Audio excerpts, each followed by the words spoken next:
We understand that it started in the San Bernardino area, came through the Chino area.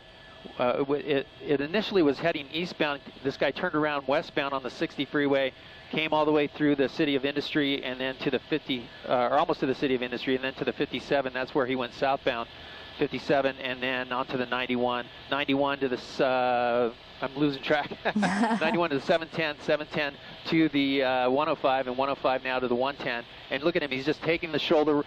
Heavy traffic here on this 110 freeway. As most of you know, this freeway can get pretty heavy at this hour, but he is not slowing down, taking the shoulder, you know, passing these cars, and very heavy ahead in about 1 mile. So we got the clearance through the LA airspace here. Now he could exit at any point here on this during this pursuit, and he would end up in the LAPD's jurisdiction at this point. But he doesn't look like he's planning on exiting anytime soon. Using that shoulder of the road to get by. Now, you know, that's so dangerous.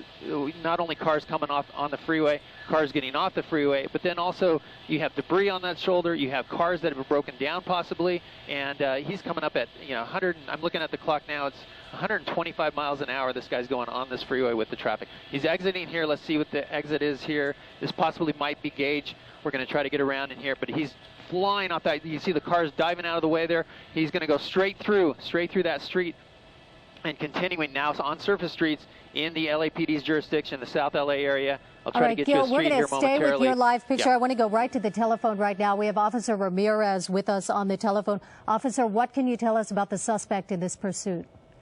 Well, it looks like the this vehicle was initially wanted for some type of burglary out in the San Bernardino area by the San Bernardino Sheriff's Department. The vehicle failed to stop, continued driving away from the San Bernardino Sheriff's Department at a high rate of speed, and continued well into Orange County.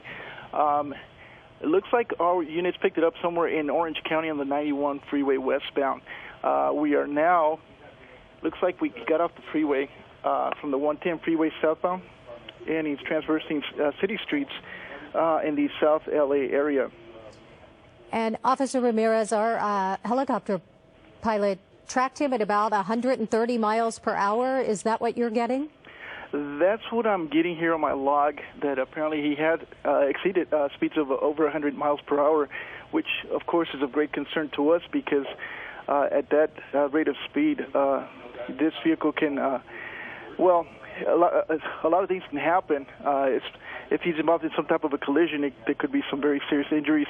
But also this vehicle traveling at that rate of speed could easily crash and possibly disintegrate on impact. All right, Officer Vince Ramirez from the CHP, thanks so much for joining us. Let's go back up to Gil Levis. He's overhead in Sky 9.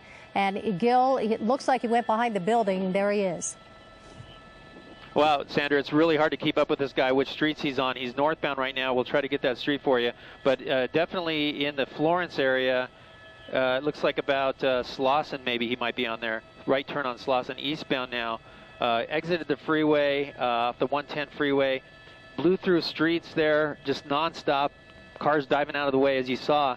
But again, just really reckless on these surface streets, just blowing red lights, stop signs, blown by cars, wrong side of the road. You see him there, wrong side of the road, in the center lane there. Now let's see, he's going to pass all these vehicles here now. I imagine there's going to be a stoplight here momentarily that he's going to have to make a decision here, but he's just straddling that center line. Come here, he goes northbound now. Northbound, I'll try to get that street for you. It looks like it might be Avalon that he may have turned on there. But again, you know, the speeds have slowed down now to about 50, 60 miles an hour. Red light right through, almost hit that car there. Left turn now, westbound, a surface street. We'll try to get that for you. But you see the LA County Sheriff's helicopter there assisting with the ground units. And it looks like there aren't any ground units behind this vehicle at this point, just that airship that's tracking. We'll try to get the LAPD involved in this, possibly since it's in their area. But again, here he goes northbound, weaving his way in and out these surface streets. Very dangerous. People on the streets, pedestrians walking through those intersections, and it's just a very dangerous situation at these high speeds. We'll try to get through the street he's on right now in just a second. Boy, it seems as fast as you get the name of the street, he's on to another street, and it looks like he's in a neighborhood now. Oh. Did he hit something? He just missed the kid on a skateboard there. I can't believe I thought he was going to hit that kid on a skateboard. Close. The kid was skating right there on the street, and it just missed him. Here he goes northbound now. It looks like this might be Avalon. Now he's again weaving here westbound on a surface street. This might be 54th Street possibly. But continuing here, high speeds through these neighborhoods. I mean, you're looking at a 25-mile-an-hour zone there, and he's blowing through it at 50, 60 miles an hour. Here he comes to a stop sign, major street here. He's going to make a decision right through, weaving right through the traffic there, and then continuing westbound.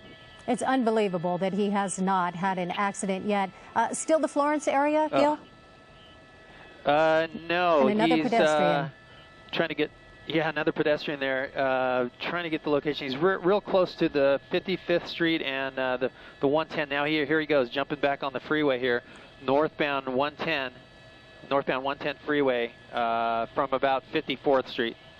Oftentimes we'll... A correction, yeah, go ahead. On the shoulder of the road again. Oftentimes we'll see the CHP or the LAPD pull back when they think the pursuit is too dangerous. Is that what happened here? You said no vehicles in pursuit right now?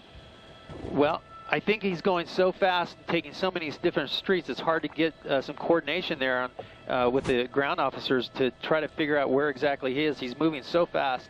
And, you know, I can hear the LAPD discussing how to handle this guy. Here he is, a red light, pedestrians, a trash truck. I mean, he's just going to blow right through there, just delaying. He almost hit that car. Boy, he almost clipped the back end of the car. And now he's southbound.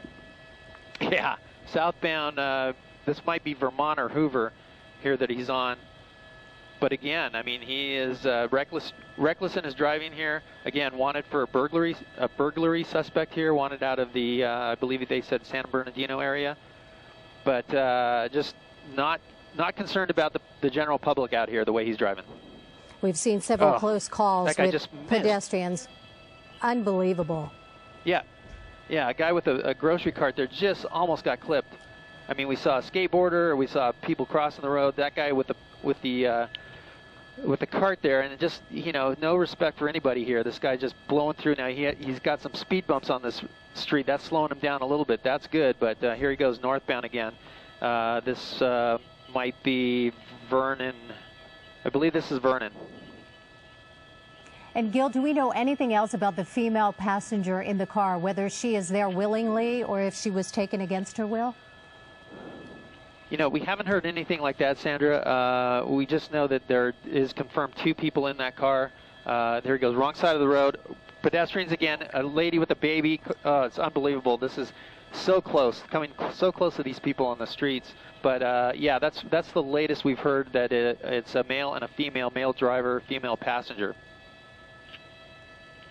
All right, South Los Angeles right now, if you're just joining us. Oh, there we go. Just missed those kids. That woman just pulled that little child onto the sidewalk, just barely missing that little child. The mother had to pull that little child onto the sidewalk just to save her. This is simply unbelievable. Very high-speed pursuit now through the streets of South Los Angeles. And we have seen several pedestrians, that lady with a baby, a man pushing a shopping cart, and another child, a young person on a skateboard. We see people standing there at the bus stops, and just a very dangerous situation. There he is, muscling his way through that traffic right there. No regards for the general public here. Again, you know, the drivers out here, they have no idea what's coming. Definitely the pedestrians don't know what's coming. You know, just erratic in his driving. He's just taking streets at random here, just interweaving here. We're not sure if he maybe knows someone in this area, or might maybe possibly even live in this area. It's hard to say, but it just seems like he's just taking random streets here, left and right, and continuing on. It's a nice, warm, sunny day, and certainly a lot of people are out on the streets right now. Yeah, I mean, we're seeing a lot of foot traffic out here, and again, here's a person just diving out of the way. It's like a bull. You know, people are just diving out of the way of this guy as he blows through these streets. And here he is coming to a stop. Let's see what happens here. Exiting the vehicle. He's on his cell phone, and he's running. The female closes the door, takes off, and she's going to continue on. At this point, he's under the tree. There's no PD. Okay, we have him running here. The only police overhead is the sheriff's helicopter. The suspect, the driver here, is getting out running here on his cell phone. The female passenger taking over the vehicle and driving off with it. But here he's looking for somewhere to dive into. Obviously, behind these trees here, let's see if we... He can hear the helicopters overhead, but we saw the suspect there in what looked like a white T-shirt and dark denim jeans and holding his cell phone. Incredible. It looked like he was going to give up. Vermont and MLK. It almost looked like he was going to give up, but he jumped out and took off. Close. It's behind us, Dan. Sorry, Sandra. Trying to deal with this, figure out where exactly the car is. I have police units. Okay, I got it. Here we go. Okay, so westbound, the female taking over. Oh, hitting cars right there, ramming cars that are parked there up on the sidewalk. She might be disabled. We're going to try to move south and get over. Here she goes, taking off. She's got a hoodie on, running with a cell phone underneath this gas station here, but ramming into cars there as she drove down the street. And they are in foot pursuit at this point. LAPD in foot pursuit. And she can see her. She dropped her cell phone here. She's going to jump the fence, or go through this fence. We can need to move forward, Dan, a little bit, if we can, into this complex here, and running through the fenced off area. Looks like she may not have anywhere to go. She's going to be stuck back here in this complex here, back behind these trees. Let's see which way she goes, but we're going to try to move around and get you that shot. Again, LAPD in foot pursuit now of the female who jumped in the driver's seat and took off with the vehicle. So LAPD on two different scenes now. Yeah. We have the female in the hot pink shirt. She's pretty easy to spot. And then the man who got out, the driver who was driving up to 120 miles, 130 miles an hour. There she is. Thank you. Here she is jumping the fence. Up and over a fence, just hanging up there, really tall fence there. But she obviously doesn't have anywhere to go here. We've got another tree. Okay, there she is between buildings, nowhere to go. She knows the police are on that surface street there, the main street that she ran around, but she's behind this tree, and she may try to get into that apartment complex. But Dan, if my pilot Dan can move to the north maybe, or maybe do an orbit if we're able to, try to pick her up again. Okay, and she's moving up. There's someone waving her on here, encouraging her, possibly to ask her to come into his apartment complex here. But we're trying to pick her up here. We don't see her at this point, but again, a very dangerous pursuit. It looked like she might be between those two buildings. Gil, it's possible. I see that guy waving. Stand by 1 second. All right, so this is we understand that it might. Okay, we're getting some conflicting information here, possibly out by the street now. We see some officers there. There we go, we got her. Coming over the fence, and she's in custody right there. The officer's taking her into custody. It looks like CHP officers, possibly a sheriff's officer there, and bringing her into custody here along this street. It looks like it's possibly Normandy, where she ends up jumping the fence and being taken into custody after a short pursuit. Yeah, that's right, Glenn. Last you saw us here, there were no units on scene as of yet, aside from the LA County Sheriff's Department airship above. Now there are several units of the LAPD's Southwest and Newton Division officers here on scene of this condo, or this apartment complex here. This is basically the 1000 block of 38th Street here. It's just about 1 block to the west of Vermont and just south of Exposition here. Now we have several officers on the ground. There is an active search. Oh, here we go, here we go. Someone may be on the run here and over the fence. Hang on just a second here. We're going to maneuver around. It looks like that suspect may be on the run, and only now so. And it looks like if that is the suspect, he has certainly changed his clothes here. He has got a hat on right now and some dark clothes. We're going to try and make our way around, and he is now on the ground. He is proned out. Officers of the LAPD taking this guy into custody. Now, when we last saw this guy, Glenn and Jessica, he was just exiting that light blue Lexus. If I remember right, he was wearing blue jeans, a white T-shirt. He was bald, and he was on the phone walking westbound through this apartment complex. Now it appears that he has changed clothes, and now we just caught him as he was being pursued on foot by the LAPD, and it looks like they have just now taken this guy into custody. Hopefully there is going to be a process of confirmation to make sure that this is the suspect, but based on his actions, it certainly seems like this may be our guy.